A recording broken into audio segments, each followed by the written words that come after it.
Hello everyone. देखिएगा आज अपन chemical kinetics के नेक्स्ट लेक्चर में आज अपन बात करने जा रहे हैं। देखो अपन ने zero order, first order, second order की बात कर ली थी, इनसे रिलेटेड क्वेश्चंस की बात कर ली थी, ठीक है ना।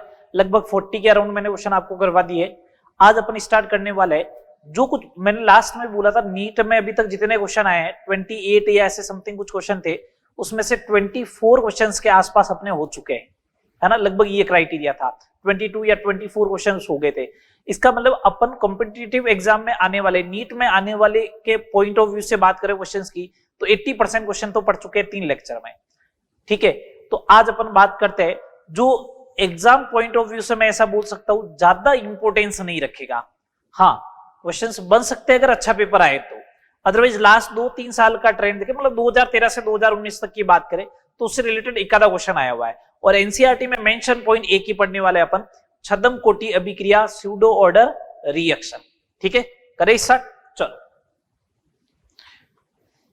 अपन सबसे पहले बात करते हैं स्यूडो ऑर्डर रिएक्शन।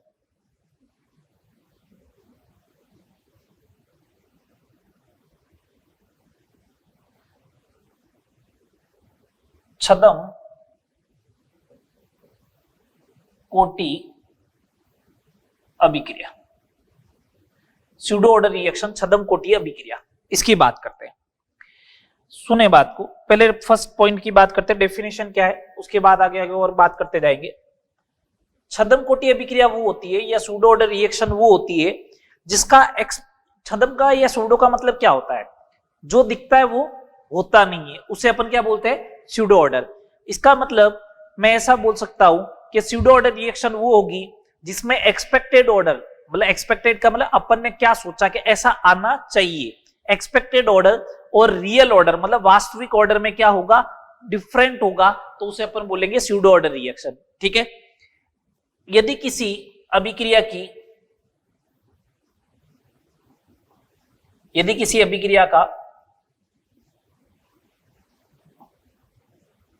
यदि किसी अभिक्रिया का, यदि किसी अभिक्रिया की आप मतलब अपन ये बोल सकते हैं एक्सपेक्टेड, एक्सपेक्टेड को अपन क्या बोल सकते हैं, डी में देख लेना, expected and actual order, actual को तो अपन वास्तविक बोलेंगे, वास्तविक कोटि का मान भिन्न भिन्न प्राप्त हो, भिन्न भिन्न प्राप्त हो, तो उसे छद्म कोटि अभिक्रिया कहते हैं, उसे छद्म कोटि अभिक्रिया कहते हैं। सही बात। तो मैंने बोला है अगर एक्सपेक्टेड ऑर्डर जो है वो अगर एक्चुअल ऑर्डर से डिफरेंट आएगा तो उसे अपन बोलेंगे छद्म कोटि अभिक्रिया। एक ऐसी अभिक्रिया जिसका एक्चुअल ऑर्डर और एक्सपेक्टेड ऑर्डर अगर डिफरेंट हो, मैंने एक्सपेक्टेड तो क्या था ये आना चाहिए लेकिन एक्चुअल में कुछ डिफरेंट आया, तो उसे अपन बोलेंगे छद्म कोटि अभिक्रिया। इसकी एक और डेफिनेशन बता रहा हूं, मैंने आपको पहले बताया था ऑर्डर और मॉलिक्यूलरिटी के टाइम कि अगर एक कोई एलिमेंट्री रिएक्शन हो तो उसका ऑर्डर और मॉलिक्यूलरिटी बराबर होना चाहिए, ये बात हुई थी ना। तो सुने बात को, अगर किसी एलिमेंट्री रिएक्शन का, यदि किसी एलिमेंट्री रिएक्शन की कोटि एवं अणुसंख्यकता भिन्न भिन्न हो, भिन्न भिन्न हो, तो उसे छद्म कोटि अभिक्रिया कहते हैं।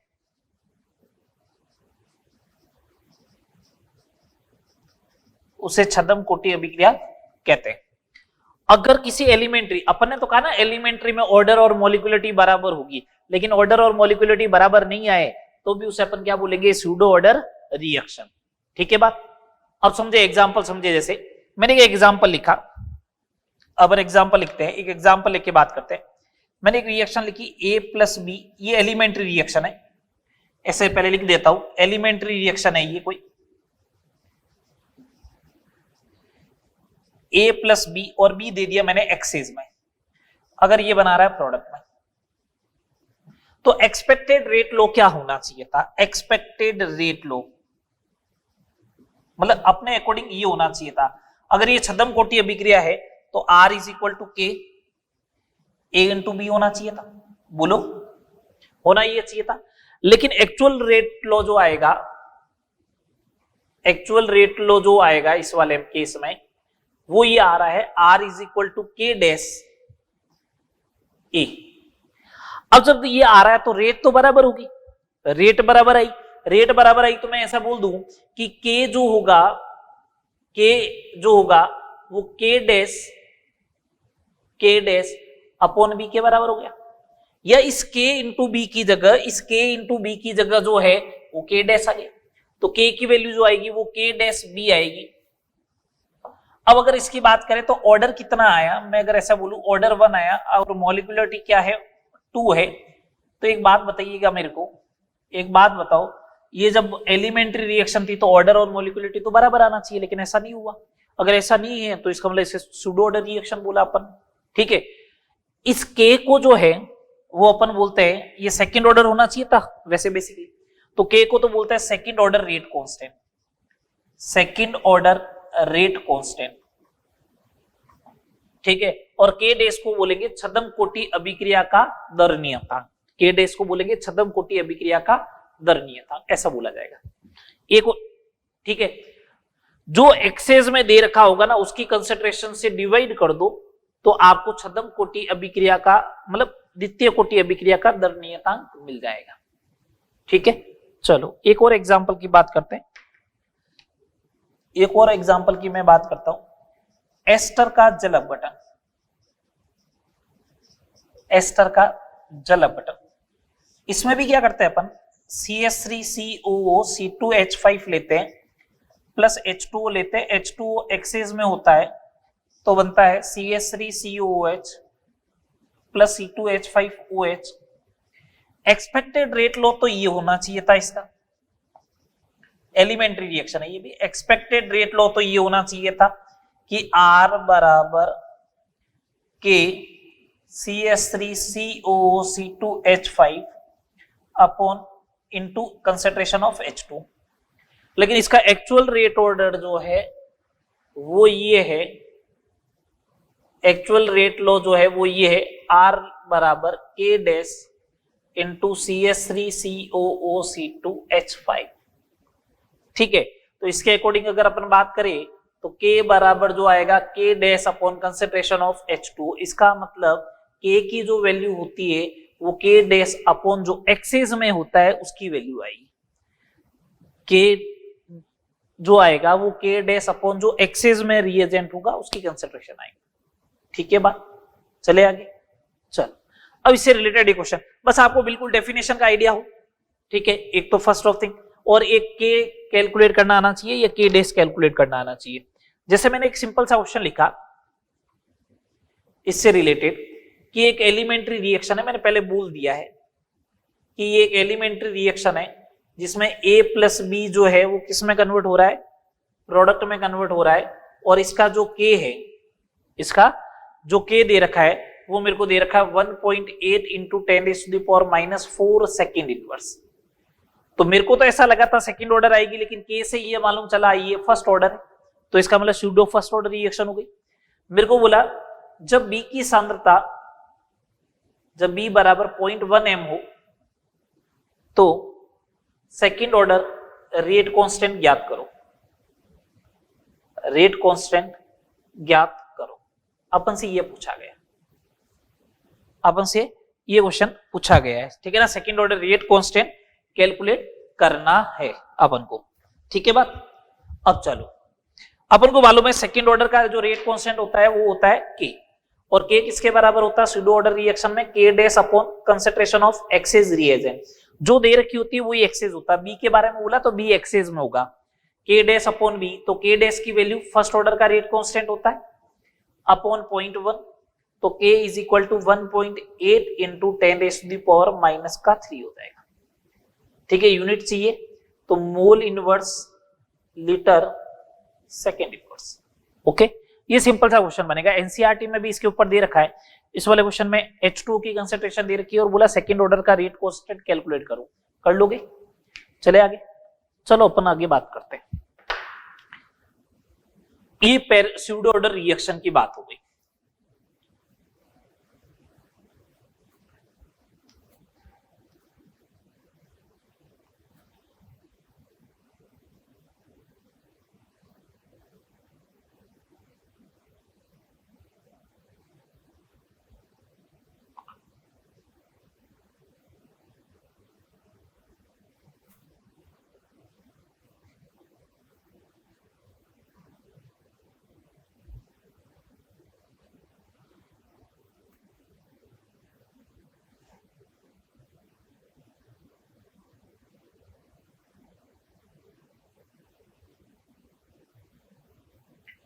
चलो आगे बात करते हैं। अब अपन आगे बात करते हैं parallel first order reaction.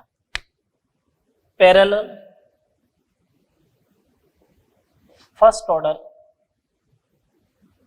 Reaction, समानांतर प्रथम कोटि अभिक्रिया, फर्स्ट ऑर्डर की बात कर रहे हैं अपन, समांतर फर्स्ट ऑर्डर रिएक्शन। पैरेलल का मतलब क्या होगा, एक रिएक्शन ए टू बी चलेगी, उसी टाइम ए जो है वो सी में भी कन्वर्ट होगा, उसी टाइम हो सकता है ए डी में भी कन्वर्ट हो, मतलब एक साथ दो तीन रिएक्शनें चलेगी, उसको बोलते हैं अपन पैरेलल फर्स्ट ऑर्डर रिएक्शन। जैसे एक सिंपल सा एग्जांपल लूं मैं, एक अगर मैं सिंपल सा एग्जांपल लूं, एक रिएक्शन है ए, ये लो, ये बी में भी कन्वर्ट हो रहा है, उसी टाइम ये सी में भी कन्वर्ट हो रहा है, ये पैरेलल फर्स्ट ऑर्डर रिएक्शन का एग्जांपल हो गया। ये पैरेलल फर्स्ट ऑर्डर रिएक्शन का एग्जांपल हो गया। मैं ऐसे भी सेट कर सकता हूं, एक एल्काइल हैलाइड है, उसके ऊपर न्यूक्लियोफाइल अगर अटैक करता है तो SN1 और SN2 दोनों पैरेलल चलती है, ठीक है। जैसे 2 डिग्री एल्काइल हैलाइड हो जाए तो अपन बोल भी नहीं सकते कि SN1 होगा या SN2 होगा, तो वो पैरेलल चलेगी। पैरेलल फर्स्ट ऑर्डर रिएक्शन की बात है ये, ठीक है। अब सुने बात को इसके अंदर, अब इसको अपन ब्रेक करके करते हैं। इसका रेट कांस्टेंट इस वाली अभिक्रिया में K1 है और इस वाली अभिक्रिया में K2 है, ठीक है। इस वाली अभिक्रिया में K1 है, इधर वाली में K2 है। चलो अपन अलग अलग करके इसको ब्रेक करते हैं। सुने बात को, सेकंड वाले पार्ट में बात करते हैं। फर्स्ट रिएक्शन कंसीडर कर रहा हूं मैं, फर्स्ट रिएक्शन कंसीडर कर रहा हूं, ए कन्वर्ट हुआ बी में और इसका रेट कांस्टेंट है K1, यही बात हुई। तो अगर मेरे से बोले रेट ऑफ डिसअपीयरेंस ऑफ ए के विलुप्त होने की दर क्या होगी, ए के विलुप्त होने की दर क्या होगी, तो मैं सिंपल सा बोलूंगा K1 into concentration of A, K1 into A concentration, rate of disappearance of A K1 into A. अगर मेरे से कोई ऐसा पूछे, माइनस में आएगी, बस यही बात है, रेट ऑफ अपीयरेंस, माइनस लिख लो अगर आप चाहो, rate of appearance of B कितना होगा, तो आप क्या बोलोगे K1 into A, directly proportional to the concentration of reactant. ये डिसअपीयरेंस की है तो माइनस साइन आएगा, अपीयरेंस की है तो प्लस साइन आएगा, ये आ जाएगा। चलो एक सेकंड रिएक्शन लेते हैं, सेकंड रिएक्शन और हो रही है, सेकंड रिएक्शन हो गई, ए कन्वर्ट हुआ सी में K2 से, है ना। तो rate of disappearance, rate of disappearance A के विलुप्त होने की दर है ना, A is equal to minus का K2 इंटू ए, और rate of appearance of C जो होगा वो होगा K2 इंटू ए, यही बात हुई। बोलो अगर मेरे को ऐसा बोला जाए, अगर मेरे को ऐसा बोला जाए सी वाले पार्ट में, ओवरऑल दो ए यहां पे भी डिसअपीयर हो रहा है, ए यहां पे भी डिसअपीयर हो रहा है, मान लो इस रिएक्शन में ए का 2 अमाउंट डिक्रीज हुआ, इस वाली रिएक्शन में 3 अमाउंट डिक्रीज हुआ, तो ओवरऑल कितना होगा, 2 + 3 5 होगा ना।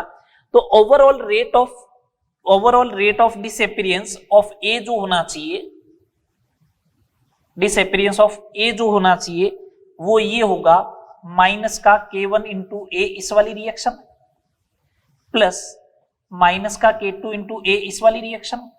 तो ओवरऑल क्या हो गया, माइनस का K1 प्लस K2 इंटू ए, ये हो गया रेट ऑफ डिसअपीयरेंस ऑफ ए। और मेरे को मालूम है rate of disappearance of A जो आएगा RA, वो माइनस का K इंटू ए होना चाहिए।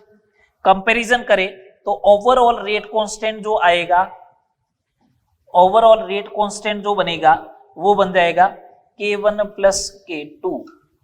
आपसे एक तो ये पूछा जाता है ओवरऑल रेट कांस्टेंट कितना होगा, तो ओवरऑल रेट कांस्टेंट क्या हो गया इस रिएक्शन का, K1 प्लस K2। कोई दिक्कत है तो बोलो। और क्या बन सकता है इसके ऊपर पॉइंट, डी नंबर वाले पॉइंट पे आते हैं। मैंने बोला कि rate of appearance of B, जिसे अपन dB/dt लिखेंगे, वो किसके बराबर है, K1 इंटू ए के। dC/dt rate of appearance of C, K2 into A के, दोनों को डिवाइड कर दो, dB/dC K1 बाई K2 के बनेंगे, मतलब B बाई C के कंसंट्रेशन का जो रेशियो होगा वो K1 बाई K2 बनेगा। मैं ऐसा बोल दूं क्या कि इसमें +1 ऐड कर दो तो B प्लस C की कंसंट्रेशन अपॉन C जो आएगा वो आएगा K1 plus K2 upon K2। तो मैं ऐसा बोल दूं क्या C upon B plus C जो आएगा वो ये आएगा K2 upon K1 plus K2। इनका ज्यादा कोई यूज नहीं होने वाला, मैं न्यूमेरिकल तो ऐसे ही बता दूंगा आपको, ठीक है। तो ये देखो प्रोडक्ट मिक्सचर में C का परसेंटेज आ जाएगा, ये टोटल है ये C है, तो percentage of C in product mixture की अगर बात करनी है अगर आपको प्रोडक्ट मिक्सचर में, तो आएगा C का K2 upon K1 plus K2 into 100 कर देना। और परसेंटेज ऑफ अगर B की बात करें इन प्रोडक्ट मिक्सचर, तो B का रेट कांस्टेंट क्या है K1 upon total K1 plus K2 into 100।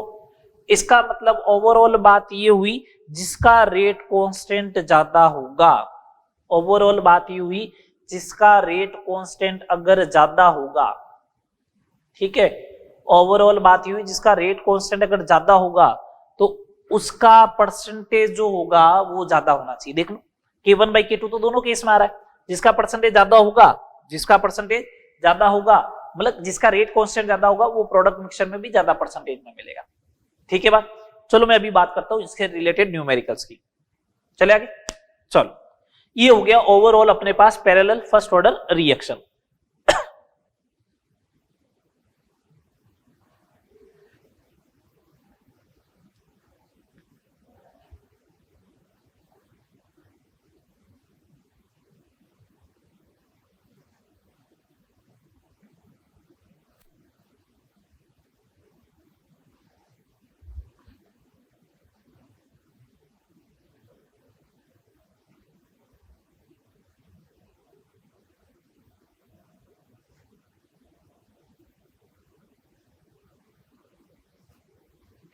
चलो अब अपन इससे रिलेटेड एक दो प्रॉब्लम की बात करते हैं और उसके बाद आगे बात करेंगे कि हाँ कैसे क्या करना है।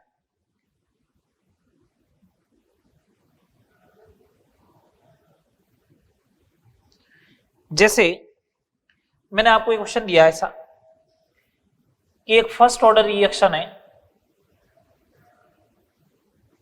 ए कन्वर्ट हो रहा है पैरेलली बी और सी में और रेट कांस्टेंट की वैल्यू दे दी, K1 जो होगा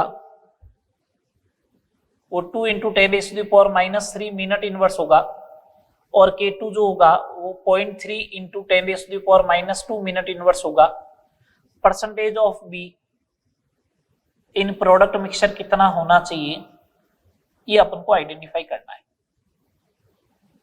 ये आपको पूछा गया। Percentage of be in product mixture कितना होना चाहिए ये अपन से पूछा जा रहा है, ठीक है। इस टाइप का क्वेश्चन सबसे ज्यादा बनने वाला है। सुने बात को, जब ऐसा क्वेश्चन आ जाए तो अपन को करना कुछ नहीं है, अपन को तो मालूम है कि percentage of be in product mixture पूछा है, मेरे पास जब 4 ऑप्शन है तब तो कोई दिक्कत ही नहीं है बिल्कुल। देखो कैसे, मैं एक बात बोलूं क्या, इसको ऐसे लिख दे क्या 3 इंटू 10⁻³ मिनट इनवर्स, जिससे क्या इसको कंपेयर नहीं करना पड़े आपको, है ना। अब इधर 2 है इधर 3 है, तो एक बात बताओ इसका रेट कांस्टेंट 1.5 गुना नहीं हो गया क्या, हो गया ना 1.5 गुना।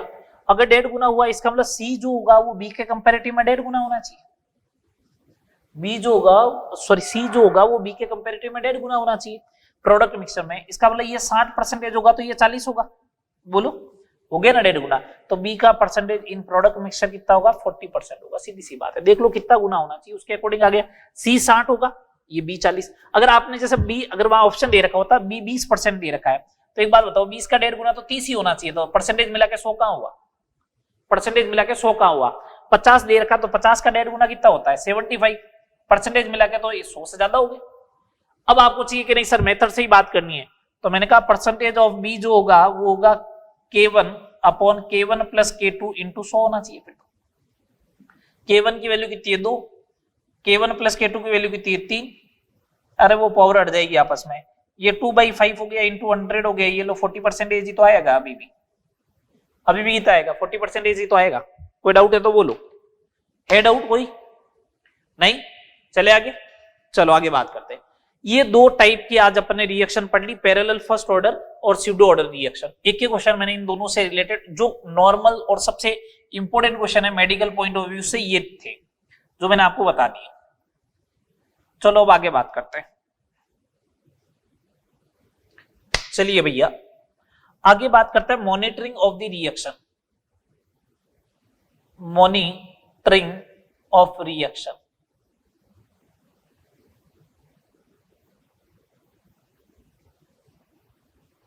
Monitoring of the reaction, monitoring of the reaction, इसको आप कैसे टैकल करेंगे? मॉनिटरिंग ऑफ द रिएक्शन का मतलब ये है कि अपने लिखा था कि रेट जो होती है वो चेंज इन कंसंट्रेशन होती है पर यूनिट टाइम। अब कंसंट्रेशन की जगह मोल आ जाए तो वो तो मैंने बता दिया, प्रेशर आए तो क्या करना है ना। तो अपन बात करते हैं rate of the reaction in terms of pressure. Rate of the reaction in terms of pressure. मैं थोड़ा सा आइडिया दे देता हूं, उसके बाद जो है वो अपन क्वेश्चन से ही डील करेंगे rate of the reaction in terms of pressure में। जैसे मेरे को idea PV is equal to होता है एनआरटी, गैस को आइडियल मानिए तो पी इज इक्वल टू हो गया N by V R T, P is equal to हो गया सी आर टी, है ना। तो P by R T is equal to हो गया सी। बोलो तो डीसी बाई डी जो होगा change in concentration upon time rate वो हो जाएगा डीपी बाई डी, ये टाइम के साथ 1 बाई आर टी बाहर पड़ा रह जाएगा। यही बात हुई। डीसी बाई डी जो होगा वो 1 by R T DP by D हो जाएगा। डीपी बाई डी हो गया rate in terms of pressure. तो अगर कभी आपको रेट प्रेशर के टर्म्स में चाहिए है ना, तो आप क्या करो, कंसंट्रेशन के टर्म्स में जो रेट दे रखी है उसको आरटी से मल्टीप्लाई कर देना। मतलब डीपी बाई डी जो होगा change of pressure with respect to time जो होगा वो रेट ऑफ द रिएक्शन को रिप्रेजेंट करेगा, तो वो R T DC by D के बराबर होगा। मतलब आर टी से मल्टीप्लाई कर देना आप, सिंपल सी बात तो ये है। अब वो चेक करना पड़ेगा आर की वैल्यू क्या रखे, तो आर की वैल्यू तो डिपेंड करेगा कि आपको प्रेशर किस में दिया जा रहा है, किस में आपको क्वेश्चन पूछा जा रहा है। ठीक है, जैसे एक सिंपल से एग्जाम्पल से बात करते हैं अपन, सिंपल से एग्जाम्पल से ही बात करेंगे।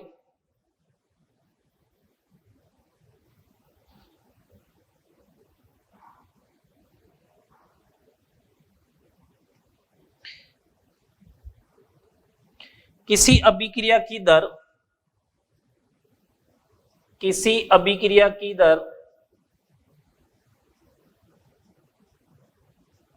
300 केल्विन ताप पर 0.2 मोलारिटी सेकेंड इनवर्स है, तो अभिक्रिया की दर को एटीएम पर सेकेंड इनवर्स में ज्ञात करो।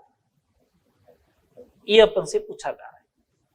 ठीक है, एटीएम पर सेकेंड में ज्ञात करना है अपन को। ठीक है, बात करे। चलो मेरे को एक बात क्लियरली मालूम है कि डीपी बाई डी जो होता है, अभी मैंने लिख दिया है कि R T into DC by D होता है, यही बात हुई। तो rate in ATM per second is equal to R T into rate in molarity per second. अपन को एटीएम में चाहिए तो आर की वैल्यू 1/12 ले लो, ये 1/12 इंटू टी 300, इसकी वैल्यू 0.2, ये हो जाएगा 25 को 0.2 से मल्टीप्लाई कर दो आप, तो ये हो जाएगा 5 ATM per second, 5 ATM per second, ये आ जाएगा अपने लिए। ठीक है बात, चले आगे। ये प्रेशर के टर्म्स में हो जाएगा मॉनिटरिंग। और देखो इसके ऊपर क्वेश्चन कैसे बन सकता है। और अगर अपन बात करें क्वेश्चन नंबर 2,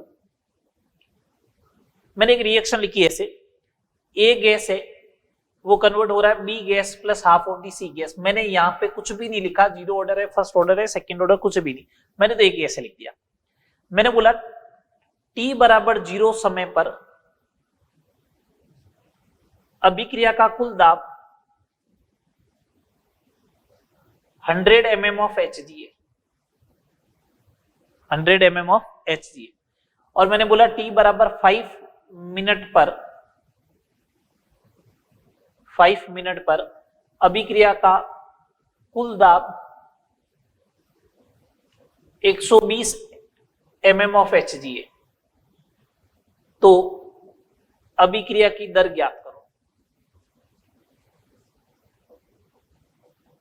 मेरे को ओवरऑल पूछा है अभिक्रिया की दर ज्ञात करो, अभिक्रिया की औसत दर ज्ञात करो। तो मैं ऐसा बोल सकता हूं क्या कि आर एवरेज जो आएगी वो आर ए के बराबर आएगी, आर बी के बराबर आएगी, या 1/1/2 आर सी के बराबर आएगी। इसका मतलब आर एवरेज जो होगा आर ए आर बी और 2 टाइम्स आर सी के बराबर आएगा।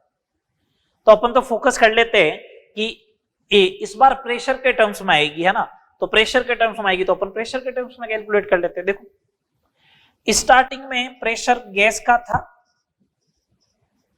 तो ये प्रेशर मैंने T बराबर 0 पे 100 लिखा, ये 0 है, ये 0 है। T बराबर कितने मिनट पे? 5 मिनट पे। मैंने कहा 100 माइनस x मान लो, इधर x आएगा, इधर x/2 आएगा। 100 माइनस x और x/2 आएगा। तो सुने बात को, अगर ऐसा है तो मैं ऐसा बोल दूंगा अभिक्रिया का जो कुल दाब होना चाहिए वो 120 होना चाहिए। तो 100 minus x plus x/2 is equal to 120। x cancel, x/2 is equal to 20, तो x बराबर 40। इसका मतलब एक का सांद्रता में परिवर्तन बोलूं या दाब में परिवर्तन बोलूं 40 हो गया। तो आर ए जो आएगा 40 mm पर Hg divide by 40 mm Hg divide by time 5, 8 mm पर मिनट आंसर आएगा। जो आर ए होगा वही तो आर एवरेज होगा, जो आर ए होगा वही तो आर एवरेज होगा। तो आर एवरेज भी 8 mm पर मिनट आएगा। कोई दिक्कत बताइए?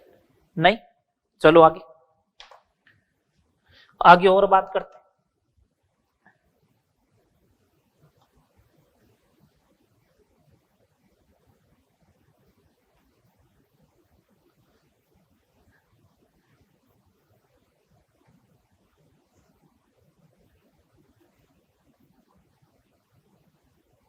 और कैसे क्वेश्चंस बन सकते हैं अपन उनकी भी बात कर लेते हैं।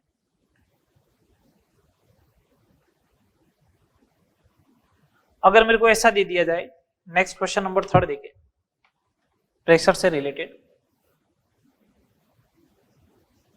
अगर मेरे को ऐसा दे दिया जाए क्वेश्चन नंबर 3 में कि एक फर्स्ट ऑर्डर रिएक्शन है, अब ये बोल दिया यहाँ पे मेंशन है फर्स्ट ऑर्डर रिएक्शन है, ए गैस है कन्वर्ट हो रहा है 2B gas plus C gas के अंदर,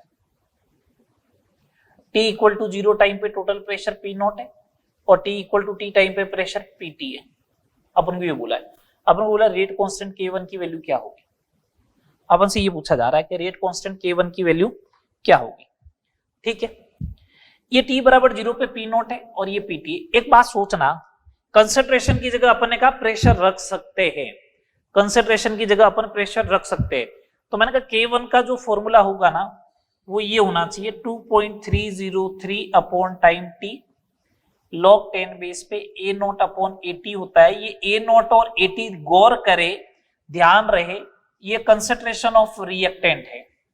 तो अगर आपने इसको प्रेशर से अगर मॉडिफाई किया तो K1 बराबर 2.303 time T log P0 upon PT, it is a pressure of it is a pressure of reactant. किसका होना चाहिए? क्रियाकारक का दाब होना चाहिए। बोलो, अगर क्रियाकारक का दाब होना चाहिए तो ये क्रियाकारक का दे रखा है क्या? नहीं, ये कुल दाब है। अच्छा, P0 बिल्कुल क्रियाकारक का था क्योंकि 0 समय पर B और C 0 होंगे तो इसकी वजह से प्रेशर नहीं आएगा, प्रेशर आएगा A की वजह से। सही बात बोल रहा हूं? अगर ऐसा है तो अब सुने बात को, अगर ऐसा है तो सुने बात को, मैं रिएक्शन को ऐसे लिख देता हूं 2B gas plus C gas. चलो, T बराबर 0 टाइम पे इसका प्रेशर P0 है, इसका 0 है, इसका 0 है। T equal to T time पे इसका प्रेशर P0 माइनस x है, इसका 2x है और इसका x है। बोलो टोटल प्रेशर PT कितना होगा?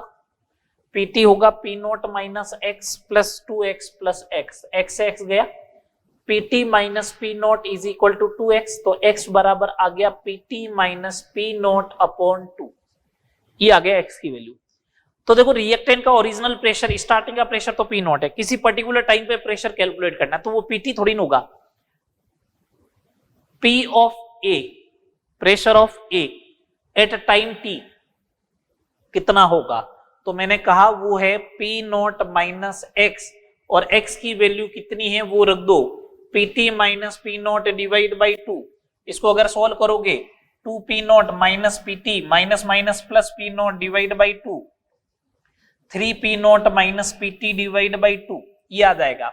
अगर ये आ गया तो अब आपका काम हो गया, K1 बराबर 2.303 upon time T log P naught, starting P naught ही था, upon 3 P not minus PT divide by 2, 2 चला जाएगा ऊपर, तो 2.303 upon time T log 2 times P not upon 3 P not minus PT, ये हो जाएगा अपना रेट कांस्टेंट। बोलो, ये हो जाएगा रेट कांस्टेंट।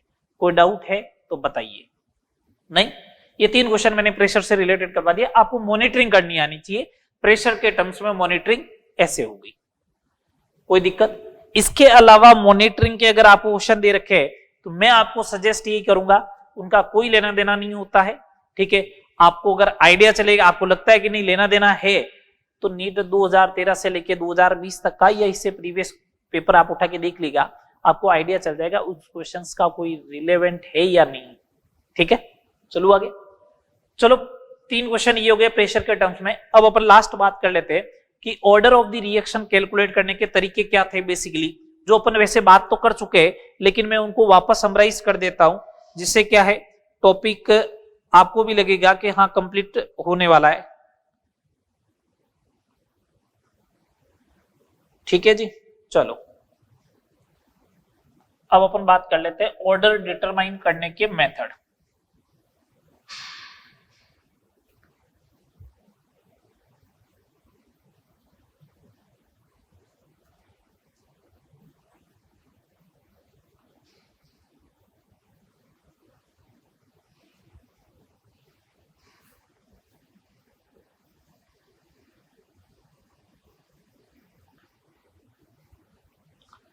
चलेगा, ऑर्डर डिटरमाइन करने के मेथड की बात कर लेते हैं अब अपन।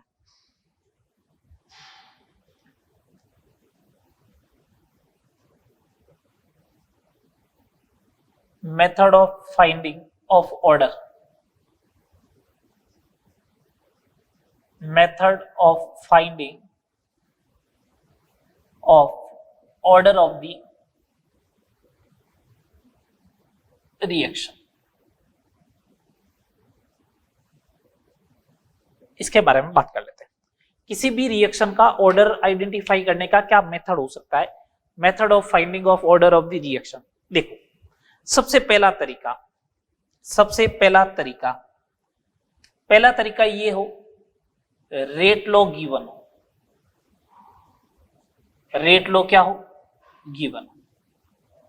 अगर रेट लो गिवन है तो आप आइडेंटिफाई कर सकते हैं। मैं एग्जांपल देता जाऊंगा आपको, है ना, एग्जांपल देता जाऊंगा। क्या, अगर आपको कोई रिएक्शन दे रखी है A+2B कन्वर्ट हो गया प्रोडक्ट के अंदर, और आपको इसका रेट लो गिवन है कि A की पावर -½ B की पावर 1, तो आप इसका ऑर्डर फाइंड आउट नहीं कर सकते हो क्या। अपन ऑर्डर बोलते हैं रिएक्टेंट की जो पावर होती है उनका सम, किसमें, रेट लो में। तो ये रेट लो ही तो गिवन है, overall order of the reaction क्या आ जाएगा, 1/2, ठीक है। चले आगे, second number method, unit of के से रेट कांस्टेंट की यूनिट दे रखी हो तो आप उससे आइडेंटिफाई कर सकते हो। जैसे मैंने एक एग्जांपल लिखा, वैसे पूरी बात हो चुकी है इनकी, अपन तो बस एक बार मेथड देखते हैं। यूनिट ऑफ के से कैसे, अगर आपको ऐसा दे दे कि 2 ऐसे दे दे नॉर्मल रिएक्शन, ए कन्वर्ट हो रहा है पी के अंदर, इस अभिक्रिया का दर नियतांक के जो है वो 4.2 × 10⁻⁻² मोल इनवर्स लीटर सेकंड इनवर्स है, तो अभिक्रिया का ऑर्डर क्या होगा। तो आप सिंपल सा बोलोगे, आप के की यूनिट चेक करो, यहां से के की यूनिट चेक की तो आपको मालूम चला ये सेकंड ऑर्डर की रिएक्शन है, तो ऑर्डर हो जाएगा इसका 2। कौन सा मेथड हो गया? ये 2 मेथड हो गए। आगे अपन बात करते थर्ड नंबर मेथड पे। थर्ड नंबर मेथड की अगर मैं बात करूं तो सुनना बात को, अगर थर्ड नंबर मेथड की अगर अपन बात करें तो मेथड क्या हो सकता है? टेबल गिवन हो, आपको टेबल गिवन हो, याद करो टेबल वाले क्वेश्चंस जिसमें इधर आपको दे रखी होती थी कंसंट्रेशन, है ना, और मतलब कंसंट्रेशन ऑफ ए दे रखी होती थी, इधर कंसंट्रेशन ऑफ बी दे रखा होता था, इधर रेट गिवन होता था, फिर अपन से पूछा जाता था बताओ इसका रेट लो क्या आएगा या इसका ऑर्डर क्या आएगा। ऐसे क्वेश्चंस भी पढ़े थे अपन ने, बोलो याद आ रहे या नहीं आ रहे? जैसे जैसे मैं एक सिंपल सी बात करूं, बिल्कुल बात कर लेते हैं अपन। ये क्वेश्चंस जो मैं बता रहा हूं ये जेई मेंस 2019 या 20 में आया हुआ क्वेश्चन ही है, अपने मॉड्यूल में दे रखे, जिससे अपन आइडिया रह जाए। हाँ ठीक है, एक बार वहां कर रखे लेकिन एक बार वापस अपन देख ले, इनको एक साथ हो जाएगा, समराइज्ड हो जाएगा। जैसे एग्जांपल की बात करूं तो ये हो गया ए की कंसंट्रेशन है 2a प्लस बी कन्वर्ट हुआ सी में, ये पेज नंबर 1.44 पे क्वेश्चन नंबर 30 है ना, जेई 2019-20 के क्वेश्चंस के कंबाइंड फॉर्मेट में। ये अपन को दे रखा है ए की कंसंट्रेशन, इधर दे रखा है कंसंट्रेशन ऑफ बी, और इधर दे रखा है इनिशियल रेट, है ना, प्रारंभिक दर।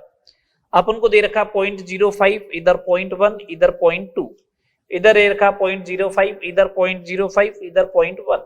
चलो इधर दे रखा है रेट 0.045, इधर दे रखा है 0.09 और इधर दे रखा है 0.72। अपन से बोला इसका रेट लो क्या होगा, बात कर चुके हैं अपन पहले ऑलरेडी, ठीक है। चलो चलो बात करते आगे। अब सुनना,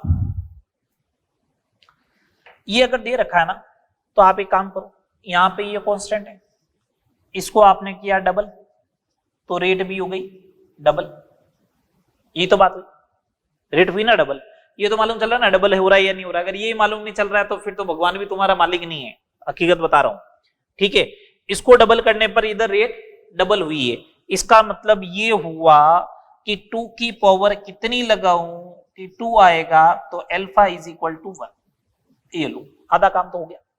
अब मेरे यहां पे कांस्टेंट रहा ही नहीं, कोई बात नहीं ना, कांस्टेंट नहीं रहा तो ये देखो यहां से आया ना तो रेट 8 टाइम्स हो गई। कितने टाइम्स हो गई रेट? 8 टाइम्स।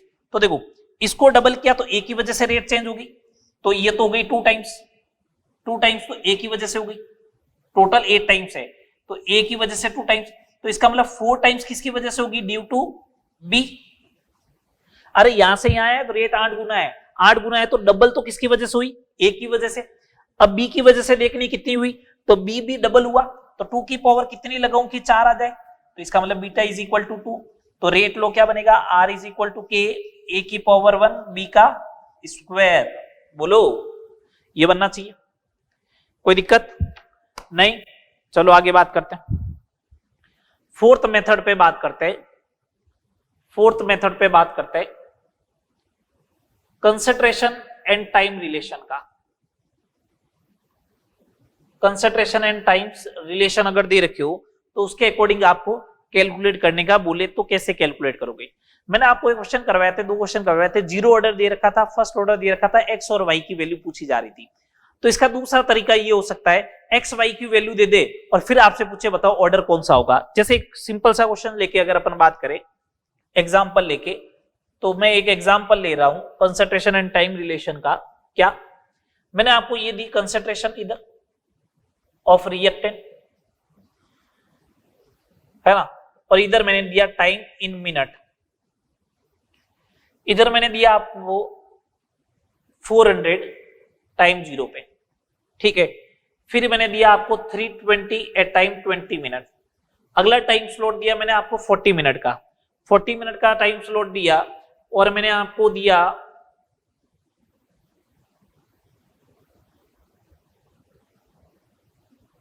ये। अगला टाइम स्लॉट मैंने दिया आपको 60 का और मैंने आपको दिया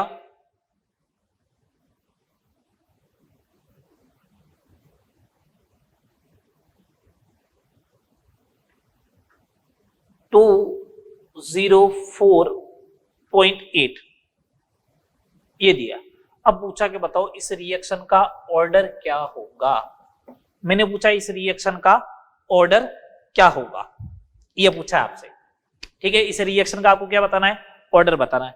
बता देंगे बहुत आसानी से। कैसे?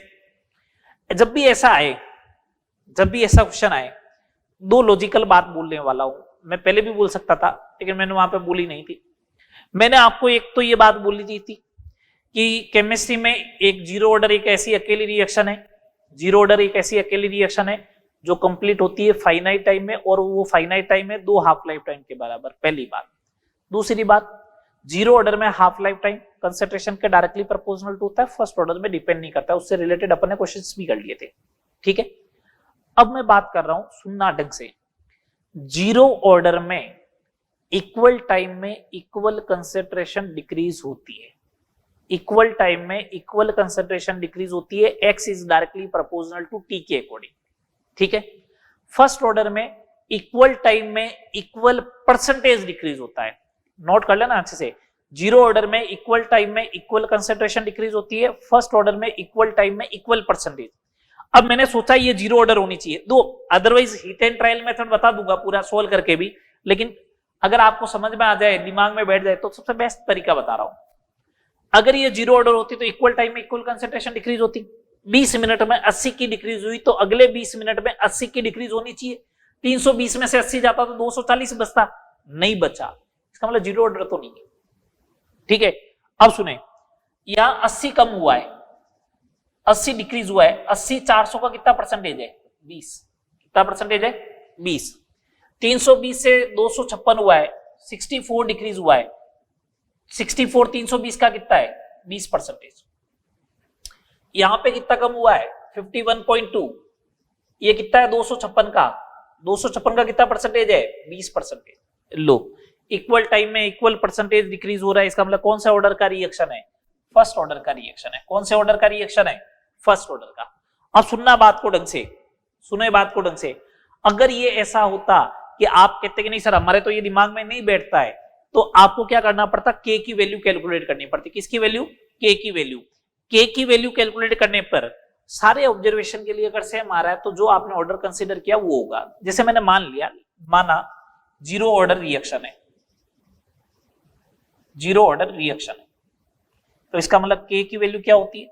ए naught minus A T is equal to K naught into T होता है, तो के नॉट की वैल्यू हो जाएगी A naught minus A T by T. अब ये हर ऑब्जर्वेशन के लिए सेम आना चाहिए। पहली बार में आपने कैलकुलेट किया के नॉट, तो 400 माइनस 320 बटा 20, 80 बटा 20 हो गया 40, 80 बटा 20 हो गया 4, है ना। फिर आपने के नॉट डैश कैलकुलेट किया तो 320 में से 256 बटा 20, 64 डिवाइड बाई 20, तो ये आ जाएगा अपना कितना? 3.2। क्या के नॉट और के नॉट डैश बराबर है क्या? नहीं है, तो शून्य कोटि अभिक्रिया तो नहीं है। अब तुम लोगों ने क्या फर्स्ट ऑर्डर रिएक्शन मान के फर्स्ट ऑर्डर किया, तो K1 की वैल्यू कैलकुलेट कर ली 2.303 upon time T 20, log 10 base पे पहले था 400 बटा 320। इसको सॉल्व मत करो, इसको रहने दो, 5 बटा 4 लिख दो, है ना। अगली बार क्या K2 मान लिया और 2.303 अपॉन 20 log, इसको माना 320 और इसको माना 256, है ना। 32 से मल्टीप्लाई करो तो 32 से आएगा ये 10 बटा 8 आएगा। 10 बटा 8 का मतलब 5 बटा 4 हो गया। यहाँ पे भी 5 बटा 4 बना, यहाँ पे भी 5 बटा 4 बना, वैल्यू सेम आ गई। K1 बराबर K2 आ गया। इसका मतलब कौन से ऑर्डर की रिएक्शन हो गई? बोलो, फर्स्ट ऑर्डर रिएक्शन हो गई। कौन से ऑर्डर रिएक्शन हो गई? फर्स्ट ऑर्डर रिएक्शन हो गई। कितने मेथड बता दिए मैंने? 4 मेथड बता दिए। हिट एंड ट्रायल मेथड की भी बात हो गई। बोलो, 3 हाफ लाइफ टाइम मेथड बचा हुआ है, ग्राफिकल मेथड बचा हुआ है, ओस्टवाल्ड आइसोलेशन मेथड बचा हुआ है। इन 3 मेथड के साथ अपन नेक्स्ट लेक्चर में बात करेंगे ये 3 मेथड, फिर कोलिजन थ्योरी, और उसके बाद अपन बात करेंगे कोलिजन थ्योरी के जस्ट बाद में अपन बात करेंगे mechanism of the reaction next lecture में, और लास्ट लेक्चर में बात करेंगे factor affecting rate of the reaction. ठीक है, यहां तक करें, मिलते हैं नेक्स्ट लेक्चर में। ओके।